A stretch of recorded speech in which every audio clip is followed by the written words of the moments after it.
Good morning ಎಲ್ಲರಿಗೂ. ನನ್ನ ಹೆಸರು ರಮ್ಯಾ. ಇವತ್ತು ನಾನು ಡೈಲಿ ವ್ಲಾಗ್ ಮಾಡ್ತಾ ಇದ್ದೀನಿ. ಫಸ್ಟು ನಾನು ಎದ್ದ ತಕ್ಷಣ ಮಾಡಿರೋ ಕೆಲಸ ಬೆಣ್ಣೆ ತೆಗೆಯೋದು. ಇವತ್ತು ಬೆಣ್ಣೆ ತೆಗೆಯೋಣ ಅಂತ ಮಷಿನ್ ತೆಗೆದ್ಬಿಟ್ಟು ಅದಕ್ಕೆ ಏನು ಕೆನೆ ಇಟ್ಕೊಂಡಿದ್ನೋ ಅದನ್ನು ಹಾಕ್ಬಿಟ್ಟು ರೆಡಿ ಮಾಡ್ಕೊತಾ ಇದ್ದೀನಿ. ಈ ಮಷಿನ್ ನನಗೆ ಸಖತ್ ಹೆಲ್ಪ್ ಆಗಿದೆ. ತುಂಬ ಈಸಿಯಾಗಿ ಬೆಣ್ಣೆ 5 ಮಿನಿಟ್ಸಿಗೆಲ್ಲ ಅದಾಗೆ ರೆಡಿ ಮಾಡಿ ಕೊಟ್ಬಿಡುತ್ತೆ. ನಾನು ಹೇಗೆ ಬೆಣ್ಣೆ ಮಾಡ್ತೀನಿ ಅಂದರೆ, ನಾನು ಹಿಂದಿನ ದಿನ ರಾತ್ರಿನೇ ಹಾಲಿಗೆ ಹೆಪ್ಪು ಬಿಟ್ಬಿಟ್ಟು ಮೊಸರು ಮಾಡೋದಕ್ಕೆ ಹಾಕಿಟ್ಟಿರ್ತೀನಿ. ಅದರಲ್ಲಿ ಏನು ಮೇಲೆ ಕೆನೆ ಬಂದಿರುತ್ತೋ ಅದನ್ನು ತೆಗೆದ್ಬಿಟ್ಟು ಕಲೆಕ್ಟ್ ಮಾಡಿ ಇಟ್ಕೊಂಡಿರ್ತೀನಿ ಫ್ರಿಜ್ಜಲ್ಲಿ. ಅದು ಒಂದು ಪ್ರಮಾಣದಲ್ಲಿ ಒಂದಿಷ್ಟು ಆದ ತಕ್ಷಣ ಅದನ್ನು ತೆಗೆದ್ಬಿಟ್ಟು ಈ ಥರ ಬೆಣ್ಣೆ ಮಾಡ್ಕೊತೀನಿ. ಈಸಿಯಾಗಿ ಇದರಲ್ಲಿ ಬೆಣ್ಣೆ ಮಾಡ್ಕೊಬೋದು. ಒಂದು 5 ನಿಮಿಷಕ್ಕೆಲ್ಲ ನಿಮಗೆ ಬೆಣ್ಣೆ ಟಕ್ ಅಂತ ರೆಡಿಯಾಗಿರುತ್ತೆ. ಇದನ್ನು ಹಾಕಿಬಿಟ್ಟು ಮಷಿನ್ ತಿರುಗೋದಕ್ಕೆ ಬಿಟ್ಟು ನಾವು ಏನಾದರೂ ಕೆಲಸ ಮಾಡ್ಕೊತಾ ಇರ್ಬೋದು. ಬೆಣ್ಣೆ ಇಲ್ಲಿ ರೆಡಿ ಆಗಿಬಿಟ್ಟಿರುತ್ತೆ ನೋಡಿ. ತುಂಬಾ ಈಸಿ ಇದೆ. ಎಷ್ಟು ಕೆನೆ ಇದೆಯೋ ಅದಷ್ಟು ಹಾಕ್ಬಿಟ್ಟು ಸ್ವಲ್ಪ ನೀರು ಹಾಕ್ಬಿಟ್ಟು ರನ್ ಆಗೋದಕ್ಕೆ ಬಿಟ್ಟರೆ ಮಷಿನ್ನ ನೋಡಿ, ಇಷ್ಟು ಈಸಿಯಾಗಿ ಬೆಣ್ಣೆ ರೆಡಿಯಾಗೇ ಹೋಯಿತು. ನಾನು ಯಾವಾಗಲೂ ಮನೆಯಲ್ಲೇ ಬೆಣ್ಣೆ ತುಪ್ಪ ಎಲ್ಲ ರೆಡಿ ಮಾಡಿಕೊಂಡು ಅದನ್ನೇ ಯೂಸ್ ಮಾಡೋದು. ಇವಾಗ ನೋಡಿ, ಆ ಬೆಣ್ಣೆ ಏನು ರೆಡಿಯಾಗಿತ್ತು ಅದನ್ನು ಒಂದು ಅರ್ಧ ಗಂಟೆ ಫ್ರಿಜ್ಜಲ್ಲಿ ಇಟ್ಟಿದ್ದೆ. ನೋಡಿ ಎಷ್ಟು ಈಸಿಯಾಗಿ ಎತ್ಬೋದು. ಇದು ಒಂದು ಹ್ಯಾಕ್ ಅಂತಲೇ ಹೇಳ್ಬೋದು. ನೀವು ಬೆಣ್ಣೆ ಎಲ್ಲ ಕೈಗೆ ಅಂಟ್ಕೊಳ್ಳುತ್ತೆ, ಅದು ತೆಗಿಯೋದು ಕಷ್ಟ ಅನ್ನೋರು ಈ ಥರ ಬೆಣ್ಣೆ ಬಂದ ತಕ್ಷಣ ಅದನ್ನು ಡೈರೆಕ್ಟಾಗಿ ಫ್ರಿಜ್ಜಲ್ಲಿ ಎತ್ತಿಟ್ಬಿಡಿ. ಒಂದು ಅರ್ಧ ಗಂಟೆ ಆದಮೇಲೆ ತೆಗೆದ್ರೆ ನೀವು ಹೇಗಿರುತ್ತೆ ಆ ಬೆಣ್ಣೆ ಹಾಗೆ ಒಂದು ಕೇಕ್ ಪೀಸ್ ಥರ ಆ ಥರ ನಿಮಗೆ ಈಸಿಯಾಗಿ ಎತ್ತೋದಕ್ಕೆ ಬರುತ್ತೆ. ಒಂದು ಸ್ವಲ್ಪನೂ ಕೈಗೆ ಅಂಟ್ಕೊಳ್ಳಲ್ಲ. ಅದನ್ನು ಈಸಿಯಾಗಿ ಆಮೇಲೆ ಸ್ಪೂನ್ ಹಾಕ್ಬಿಟ್ಟು ವಾಶ್ ಮಾಡಿ ಒಂದು 2-3 ಸಲ ತೊಳೆದ್ಬಿಟ್ಟು ನಾನು ಈ ಥರ ತುಪ್ಪ ಕಾಯಿಸಿ ಇಟ್ಕೊಂಡಿದ್ದೀನಿ. ನೋಡಿ, ತುಪ್ಪನೂ ರೆಡಿಯಾಗಿ ಹೋಯಿತು. ಎಷ್ಟು ಘಮ ಘಮ ಅಂತಿರುತ್ತೆ ಗೊತ್ತಾ ಮನೇಲೇ ಮಾಡ್ಕೊಂಡಿರೋ ತುಪ್ಪ. ತುಂಬ ಮರಳಾಗಿ ಬರುತ್ತೆ ಅಂತ ತುಪ್ಪ. ಈಗ TV ಆ್ಯಡಲ್ಲೆಲ್ಲ ನೋಡಿರ್ತೀರಲ್ವ, ಸೇಮ್ ಅದೇ ಥರನೇ ತುಪ್ಪ ಬರುತ್ತೆ. ಇವಾಗ ತೋರಿಸ್ತೀನಿ ನೋಡಿ. ಈ ಥರ ಒಂದು ನೀವೇನು ಕಂಟೈನರಿಗೆ ಹಾಕ್ತೀರ ಅದನ್ನು ಹಾಕಿ ಸ್ವಲ್ಪ ಹೊತ್ತು ಹಾಗೆ ಮುಚ್ಚಳ ಕ್ಲೋಸ್ ಮಾಡದೇ ಇಡಬೇಕು. ನೋಡಿ ಎಷ್ಟು ರವೆ ಆಗಿ ಮರಳಾಗಿ ಬಂದಿದೆ. ಅದಾದ ನಂತರ ನಾನು ಸ್ವಲ್ಪ ಗಿಡಕ್ಕೆಲ್ಲ ನೀರು ಹಾಕೋಣ ಅಂತ ಬಂದೆ. ಇವತ್ತು ನಾನು ಬರೀ ನೀರು ಹಾಕ್ತಾ ಇಲ್ಲ. ಇದು ನಾವು ಏನು ಅಕ್ಕಿ ತೊಳೆದು ನೀರು ಬರುತ್ತೆ ನೋಡಿ, ಅದು ಇದನ್ನು ಗಿಡಕ್ಕೆ ಯೂಸ್ ಮಾಡಿದ್ರೆ ಇದು ಫರ್ಟಿಲೈಸರ್ ಥರ ಅದು ಆ್ಯಕ್ಟ್ ಮಾಡುತ್ತೆ. ತುಂಬಾ ಚೆನ್ನಾಗಿ ಗಿಡ ಬರುತ್ತೆ. ನಾನು ಡೈಲಿ ಅಕ್ಕಿ ವಾಶ್ ಮಾಡಿಬಿಟ್ಟು ನೀರು ಎತ್ತಿ ಇಟ್ಕೊಂಡು ಗಿಡಗಳಿಗೆಲ್ಲ ಹಾಕ್ತಾ ಇರ್ತೀನಿ. ನೆಕ್ಸ್ಟು ನಾನು ಲಂಚ್ ಬಾಕ್ಸಿಗೆ ಏನು ಮಾಡಿದೆ ಅಂತ ಇವಾಗ ತೋರಿಸ್ತಾ ಇದ್ದೀನಿ. ಲಂಚ್ ಬಾಕ್ಸಿಗೆ ನಾನು ತರಕಾರಿ ಎಲ್ಲ ಹಾಕ್ಬಿಟ್ಟು ಒಂದು ಸಾಗು ಥರ ಮಾಡಿ ಅದಕ್ಕೆ ಚಪಾತಿ ಮತ್ತು ಗೋಬಿ ಫ್ರೈ ಮಾಡಿದ್ದೆ.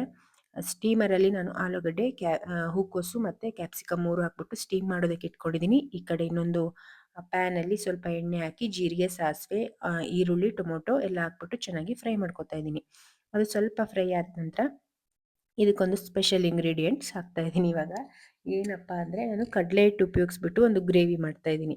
ಒಂದು 3 ಟೇಬಲ್ ಸ್ಪೂನ್ ಕಡಲೆ ಹಿಟ್ಟು ಹಾಕಿ ಅದಕ್ಕೆ ಸ್ವಲ್ಪ ನೀರು ಹಾಕ್ಕೊಂಡು ಚೆನ್ನಾಗಿ ಮಿಕ್ಸ್ ಮಾಡಿಕೊಂಡೆ. ಚೆನ್ನಾಗಿ ಗಂಟಿಲ್ದ ಥರ ಮಿಕ್ಸ್ ಮಾಡಿಬಿಟ್ಟು ಅದೇನು ಹುರಿದಿಟ್ಕೊಂಡಿದ್ವಲ್ವ ಅದಕ್ಕೆ ಹಾಕ್ಬಿಟ್ಟು ಚೆನ್ನಾಗಿ ಮತ್ತೆ ಫ್ರೈ ಮಾಡಬೇಕು. ಇದು ಸ್ವಲ್ಪ ತಿಕ್ಕಾಗುತ್ತೆ, ಅಲ್ಲಿವರೆಗೆ ಫ್ರೈ ಮಾಡಿದ್ರೆ ಸಾಕು. ನೋಡಿ, ನೀವು ಇದೇ ಥರ ಇಷ್ಟನ್ನೇ ಬೇಕಾದರೂ ಯೂಸ್ ಮಾಡ್ಬೋದು ಚಪಾತಿ, ದೋಸೆಗೆಲ್ಲ. ಚೆನ್ನಾಗಿ ಇದೊಂದು 2 ನಿಮಿಷ ಫ್ರೈ ಮಾಡಿಬಿಟ್ರೆ ಒಂಥರ ಗೊಜ್ಜು ಥರ ರೆಡಿ ಆಗುತ್ತೆ.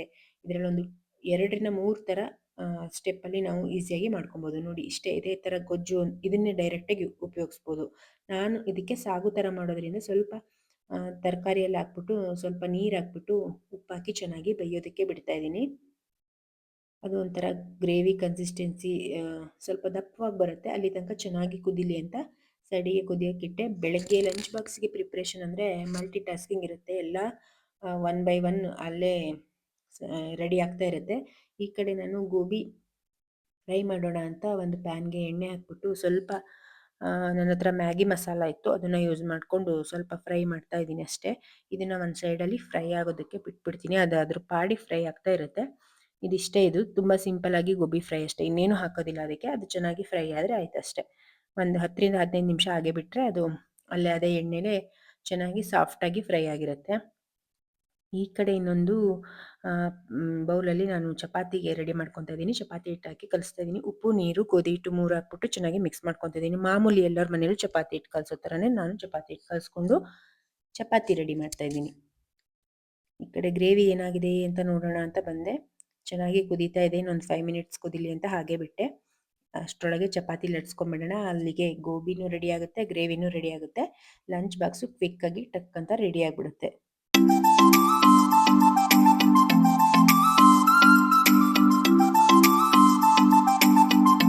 ಬೆಳಗ್ಗೆ ಬಾಕ್ಸಿಗೆ ರೆಡಿ ಮಾಡೋದು ಮತ್ತು ಬೆಳಗಿನ ತಿಂಡಿ ಎಲ್ಲರ ಮನೇಲೂ ಹೀಗೇನಾ? ಫುಲ್ ಎಲ್ಲ ಒಲೆನೂ ಬ್ಯುಸಿಯಾಗಿರುತ್ತೆ. ಒನ್ ಬೈ ಒನ್ ಟಕ ಟಕ ಅಂತ ಎಲ್ಲ 2 ಕೈಯಲ್ಲೂ ಆ್ಯಕ್ಷನ್ ಮಾಡ್ಕೊಂತ ನಾವು ಎಲ್ಲ ಲೇಡೀಸ್‌ದು ಇದೇ ಕತೆ ಅನ್ಸುತ್ತೆ. ಅರ್ಲಿ ಮಾರ್ನಿಂಗು ಸ್ಕೂಲಿಗೆ ಮಕ್ಳನ್ನ ಕಳ್ಸೋರಾದ್ರೆ ಅಥವಾ ಹಸ್ಬೆಂಡಿಗೆ ಲಂಚ್ ಬಾಕ್ಸ್ ಕಳ್ಸೋದಿದ್ರೆ ಎಲ್ಲರ ಮನೇಲೂ ಇದೇ ಕತೆ ಅಂತ ನಾನು ಅನ್ಕೊಂತೀನಿ.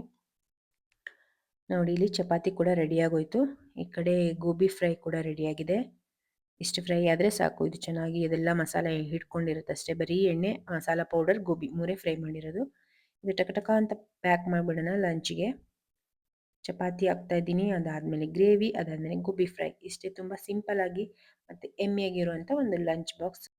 ಹಾಗೆ ಮತ್ತೊಂದೇನು ಗೊತ್ತಾ, ನಾನು ಈ ಲಂಚ್ ಬಾಕ್ಸ್ ಏನು ಹಾಕ್ತಾ ಇದ್ದೀನಲ್ವ, ಈ ಲಂಚ್ ಬಾಕ್ಸ್ ಮಧ್ಯಾಹ್ನದವರೆಗೂ ಬಿಸಿಯಾಗೇ ಇರುತ್ತೆ. ನಾನು ಎಷ್ಟು ಬಿಸಿಲು ಹಾಕಿರ್ತೀನೋ ಅದೇ ಬಿಸಿಲೇ ಮಧ್ಯಾಹ್ನ ನೀವು 1 ಗಂಟೆ ಅಥವಾ 2 ಗಂಟೆಗೆ ಊಟ ಮಾಡ್ತೀರಾ ಅಂದರೆ ಅಷ್ಟು ತನಕನೂ ಅಷ್ಟೇ ಬಿಸಿಲಿರುತ್ತೆ. Next coming to breakfast. ಇವತ್ತು ನಮ್ಮ ಮನೇಲಿ ಹಲಸಿನ ಹಣ್ಣಿನ ಇಡ್ಲಿ ನನಗೆ ತುಂಬಾ ಇಷ್ಟ. ಹಾಗೆ ನನ್ನ ಮಗಳಿಗೆ ಕೂಡ ಸಖತ್ ಇಷ್ಟ. ಇವತ್ತು ಹಲಸಿನ ಹಣ್ಣು ಇಡ್ಲಿ ಮಾಡಿದ್ದೆ. ಇದು ಹೇಗೆ ಮಾಡಿದ್ದೀನಿ ಏನು ಅಂತ ಯಾರಿಗಾದ್ರು ಬೇಕಿದ್ರೆ ರೆಸಿಪಿ ಅಂತ ಕಮೆಂಟ್ ಮಾಡಿ, ಖಂಡಿತ ನಾನು ಶೇರ್ ಮಾಡ್ತೀನಿ. ತುಂಬ ಸಿಂಪಲ್ಲಾಗಿ ಕ್ವಿಕ್ಕಾಗಿ ಹೇಳ್ಬಿಡ್ತೀನಿ, ಕೇಳ್ಕೊಳ್ಳಿ. ರವೆನ ಹುರಿದ್ಬಿಟ್ಟು, ಅಕ್ಕಿ ರವೆನ ಹುರಿದ್ಬಿಟ್ಟು ಚೆನ್ನಾಗಿ ತೊಳೆದ್ಬಿಟ್ಟು, ಅದಕ್ಕೆ ನಾವೇನು ಹಲಸಿನ ಹಣ್ಣು ಇರುತ್ತಲ್ವ ಅದನ್ನು ಮಿಕ್ಸರಲ್ಲಿ ಗ್ರೈಂಡ್ ಮಾಡಿಬಿಟ್ಟು ಸ್ವಲ್ಪ ಬೆಲ್ಲ ಹಾಕ್ಬಿಟ್ಟು ಎಲ್ಲದನ್ನು ಮಿಕ್ಸ್ ಮಾಡಿದ್ರೆ ಇಡ್ಲಿ ಕನ್ಸಿಸ್ಟೆನ್ಸಿಲಿ ಮಿಕ್ಸ್ ಮಾಡಿಕೊಂಡು ಈ ಥರ ಇಡ್ಲಿ ಥರ ಬೇಯಿಸ್ಕೊಂಡ್ರೆ ಹಲಸಿನ ಹಣ್ಣು ಇಡ್ಲಿ ರೆಡಿಯಾಗಿ ಹೋಗುತ್ತೆ. ತುಂಬಾ ಟೇಸ್ಟಿಯಾಗಿರುತ್ತೆ. ಇದಕ್ಕೆ ಸ್ವಲ್ಪ ತುಪ್ಪ ಹಾಕ್ಕೊಂಡು ತಿಂದರೆ ಸಖತ್ ಯಮ್ಮಿ ಅನಿಸುತ್ತೆ. ನೆಕ್ಸ್ಟು ನಾನು ಬ್ರೇಕ್ಫಾಸ್ಟ್ ಎಲ್ಲ ಮುಗಿದ್ಮೇಲೆ ಒಂದು ಕುಲ್ಫಿ ಮಾಡೋಣ ಅಂತ, ಹೆಲ್ದಿಯಾಗಿರೋ ಕುಲ್ಫಿ ಐಸ್ ಕ್ರೀಮ್ ಮಾಡೋಣ ಅಂತ ರೆಡಿ ಮಾಡ್ಕೊತಾ ಇದ್ದೆ. ಸ್ವಲ್ಪನೇ ಹಾಲಿಗೆ ಡೇಟ್ಸು ಮತ್ತು ಬಾದಾಮಿ, ಗೋಡಂಬಿ 3ನ್ನ ಸ್ವಲ್ಪ ಹೊತ್ತು ನೆನೆಸ್ಬಿಟ್ಟು ಚೆನ್ನಾಗಿ ಗ್ರೈಂಡ್ ಮಾಡಿಬಿಟ್ಟು ಈ ಥರ ಹಾಕಿ ಕುದಿಸ್ತಾ ಇದ್ದೀನಿ ನೋಡಿ. ಒಂದು 5 ನಿಮಿಷ ಕುದಿಸ್ಕೊಂಡೆ ಅಷ್ಟೇ. ನಿಮಗೆ ಸಕ್ಕರೆ ಬೇಕು ಎಕ್ಸ್ಟ್ರಾ ಅಂದರೆ ಸಕ್ಕರೆ ಆ್ಯಡ್ ಮಾಡ್ಕೊಬೋದು. ಇಲ್ಲಾಂದರೆ ಹಾಗೇನೆ ಕೂಡ ಸಿಹಿಯಾಗಿರುತ್ತೆ. ಡೇಟ್ಸ್ ಆಲ್ರೆಡಿ ನಾವು ಹಾಕಿದ್ದೀವಲ್ವಾ, ಸೊ ಅದು ಸ್ವೀಟ್ನೆಸ್ ಹಾಗೆ ಕೊಡುತ್ತೆ. ನಾನು ಅಷ್ಟೇ ಹಾಕ್ಬಿಟ್ಟು ಒಂದು 5 ನಿಮಿಷ ಕುದಿಸಿ ಕುಲ್ಫಿ ಮೋಲ್ಡಿಗೆ ಹಾಕ್ಬಿಟ್ಟು ಇನ್ನು ಫ್ರಿಜ್ಜಲ್ಲಿ ಇಟ್ಟರೆ ನೆಕ್ಸ್ಟ್ ಡೇ ಅಷ್ಟೊತ್ತಿಗೆ ನಿಮಗೆ ಕುಲ್ಫಿ ರೆಡಿಯಾಗಿರುತ್ತೆ. ಸಖತ್ ಯಮ್ಮಿಯಾಗಿರುತ್ತೆ. ಒಂದ್ಸಲ ಟ್ರೈ ಮಾಡಿ ನೋಡಿ.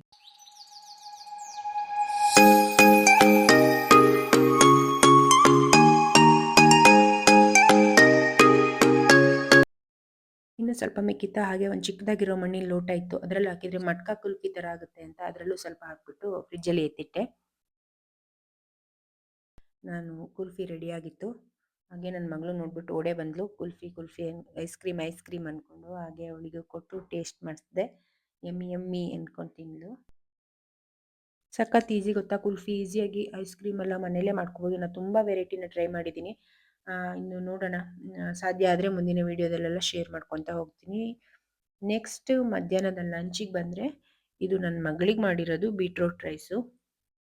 ಇದ್ರ ರೆಸಿಪಿ ಕೂಡ ಮುಂದಿನ ವೀಡಿಯೋಗಳಲ್ಲಿ ಶೇರ್ ಮಾಡ್ತಾ ಹೋಗ್ತೀನಿ. ನೆಕ್ಸ್ಟು ನನ್ನ ಕೆಲಸ ಏನಪ್ಪ ಅಂದರೆ ಬಟ್ಟೆ ಒಣಗ್ಸೋದು. ಇದು ಡೈಲಿ ಇರುವಂಥ ಒಂದು ಕೆಲಸನೇ. ಪಟ್ ಪಟ ಕ್ವಿಕ್ಕಾಗಿ ನನ್ನ ಮಗಳದ್ದೆಲ್ಲ ಬಟ್ಟೆ ವಾಶ್ ಮಾಡಿದ್ದೆ, ಅದನ್ನು ಒಣಗಿಸ್ತಾ ಇದ್ದೀನಿ. ಇವಾಗಂತೂ ಬೆಂಗಳೂರಲ್ಲಿ ಸಿಕ್ಕಾಪಟ್ಟೆ ಮೋಡ, ಒಂದು ಸ್ವಲ್ಪನೂ ಬಿಸಿಲಿರಲ್ಲ. ಈ ಬಟ್ಟೆ ಎಲ್ಲ ಒಣಗೋದು ತುಂಬಾ ಕಷ್ಟ. ನಾನು ಅದಕ್ಕೆ 1 2 ಅಥವಾ 3 ಡೇಸ್ಗೆ ಒಂದ್ಸಲ ಅವಳದೆಲ್ಲ ಬಟ್ಟೆನೂ ವಾಶ್ ಮಾಡ್ತೀನಿ. ಒಂದೇ ಸಲ ಹಾಕ್ಬಿಟ್ಟು ವಾಶ್ ಮಾಡಿ ಒಣಗಿಸ್ಬಿಡ್ತೀನಿ. Next coming to lunch. ನಾನು ಬೆಳಗ್ಗೆ ಏನು ತೋರಿಸಿದ್ನೋ ಚಪಾತಿ, ಸಾಗು, ಹಾಗೆ ಗೋಬಿ ಫ್ರೈ ಮತ್ತು ಸ್ವಲ್ಪ ಸೌತೆಕಾಯಿ, ಇದಿಷ್ಟು ಇವತ್ತು ನನ್ನ ಮಧ್ಯಾಹ್ನದ ಲಂಚು. ನನ್ನ ಮಗಳು ಊಟ ಮಾಡಿ ಮಲಗಿದ್ಲು. ಹಾಗಾಗಿ ನನಗೆ ಇದೇ ಫ್ರೀ ಟೈಮು. ಆರಾಮಾಗಿ ಸ್ವಲ್ಪ ಹೊತ್ತು ಕುತ್ಕೊಂಡು ಮೀ ಟೈಮ್ ಅಂತ ಏನು ಸಿಗುತ್ತೆ ಅಂದರೆ ಇದೇ ಟೈಮಲ್ಲಿ ನನಗೆ ಒಂದು 2 ಅವರ್ ಸಿಗೋದು. ಹಾಗಾಗಿ ಅವಳನ್ನ ಮಲಗಿಸ್ಬಿಟ್ಟು ಬಂದು ನಾನು ಆರಾಮಾಗಿ ಕುತ್ಕೊಂಡು ಸ್ವಲ್ಪ ಏನಾದರೂ ಟಿ ವಿ ಶೋ ನೋಡೋಣ ಅಂತ ಒಂದು ಸೀರೀಸ್ ಯಾವುದೋ ಹಾಕ್ಕೊಂಡ್ಬಿಟ್ಟು ನೋಡ್ಕೊತ ಊಟ ಮಾಡಿಕೊಂಡು ಎಂಜಾಯ್ ಮಾಡ್ತಾ ಇದ್ದೆ. ಇದಾಗಿತ್ತು ಇವತ್ತಿನ ಸೂಪರ್ ಸಿಂಪಲ್ ವ್ಲಾಗ್. ನಿಮಗೆಲ್ಲ ಈ ವಿಡಿಯೋ ಇಷ್ಟ ಆಗಿದ್ರೆ ಒಂದು ಲೈಕ್ ಮಾಡೋದನ್ನು ಮರಿಬೇಡಿ. ಹಾಗೆ ಯಾರಾದರೂ ಹೊಸದಾಗಿ ನನ್ನ ಚಾನಲ್ ನೋಡ್ತಿದ್ರೆ ನನ್ನ ಚಾನಲ್ಗೆ ಸಬ್ಸ್ಕ್ರೈಬ್ ಆಗಿ ಅಂತ ಹೇಳ್ತೀನಿ. ಇನ್ನು ಮತ್ತೆ ಇನ್ನೊಂದು ವಿಡಿಯೋದೊಂದಿಗೆ ಸಿಗ್ತೀನಿ. ಎಲ್ಲರಿಗೂ ಒಳ್ಳೆಯದಾಗಲಿ, ಮತ್ತೆ ಸಿಗೋಣ.